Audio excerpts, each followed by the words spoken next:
এক গ্রামে বাস করতেন এক বৃদ্ধ কৃষক, নাম হরিদাস। সে ছিল সৎ, পরিশ্রমী।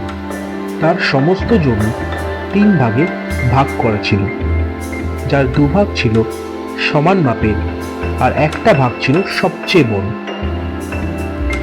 তার 3 ছেলে, অমল, অসিত আর ছোট ছেলে চন্দন। বয়স বাড়ার সাথে সাথে তিনি চিন্তিত হয়ে পড়লেন, এই 3 ভাগ জমি তিনি তার ছেলেদের মধ্যে ভাগ করবেন কিভাবে। তার 3 ছেলেদের স্বভাব, চিন্তাভাবনা সবই আলাদা। তাই অনেক ভেবে হরিদাস সিদ্ধান্ত নিলেন তাদের পরীক্ষা নেওয়ার। একদিন সকালে তিনি তার সব ছেলেদের ডাকলেন। তার হাতে 3টি ছোট্ট কাপড়ের থলি। প্রতিটা ছেলেকে একটা করে থলি দিয়ে বললেন,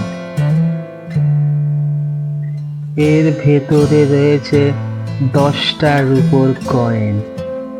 ভালো করে ঠান্ডা মাথায় ভেবে এগুলো খরচ করবে। 7 দিন পরে তোমরা আমাকে দেখাবে কিভাবে এগুলো খরচ করলে। যে সবচেয়ে ভালো কাজে এটা ব্যবহার করবে তাকে আমি আমার সব থেকে বড় জমিটা পুরস্কার দেব। ছেলেরা চ্যালেঞ্জ গ্রহণ করে রওনা দিল। বড় ছেলে অমল, সে বাজারে গেল, মশলা কিনে ব্যবসা শুরু করলো, মুনাফাও অর্জন করলো। 7 দিন পরে 10টা রূপোর কয়েনের বদলে তার কাছে আছে 20খানা রূপোর কয়েন। সে ভাবল, নিশ্চয়ই বাবা খুব খুশি হবেন। মেজ ছেলে অমিত, সে কাঠ ও কিছু সরঞ্জাম কিনল। তারপর কখনো বাজারে বসে তো কখনো গ্রামে ঘুরে ভাঙা আসবাবপত্র মেরামত করল এবং সবার প্রশংসা পেল। 7 দিন পরে সে নতুন সরঞ্জাম ও কিছু মুনাফা নিয়ে বাড়ি গেল। সে নিজের মনে বলল, বাবা বুঝবেন আমি খুব পরিশ্রমী। চন্দন সব থেকে ছোট ছেলে। সে শুরুতেই তার টাকা খরচ করলো না। সে প্রথম 2 দিন গ্রামটা ঘুরে দেখতে লাগলো। তৃতীয় দিন সে দেখলো গ্রামের স্কুলটা অবহেলার কারণে বন্ধ হয়ে পড়ে আছে। স্কুলের এই অবস্থা দেখে চন্দনের খুব খারাপ লাগলো। সে সেই টাকায় স্কুল পরিষ্কার করলো, দেওয়াল রং করলো, স্লেট, বই, খাতা সব কিনলো।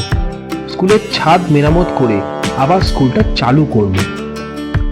যখন সব ছাত্রছাত্রীরা হাসলো আর তাকে ধন্যবাদ জানালো, তখন সে নিজেকে সবচেয়ে ধনী মনে করল।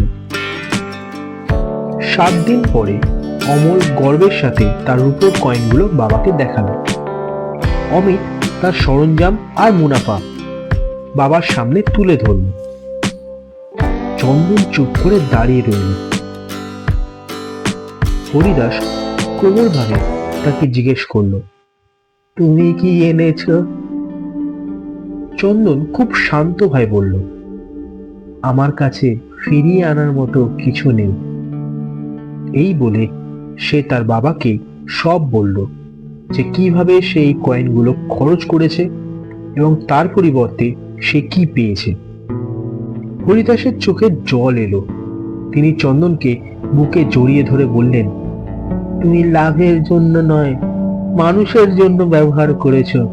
বিদ্যাই সবচেয়ে বড় সম্পদ, যা বাজারে কিনতে পাওয়া যায় না।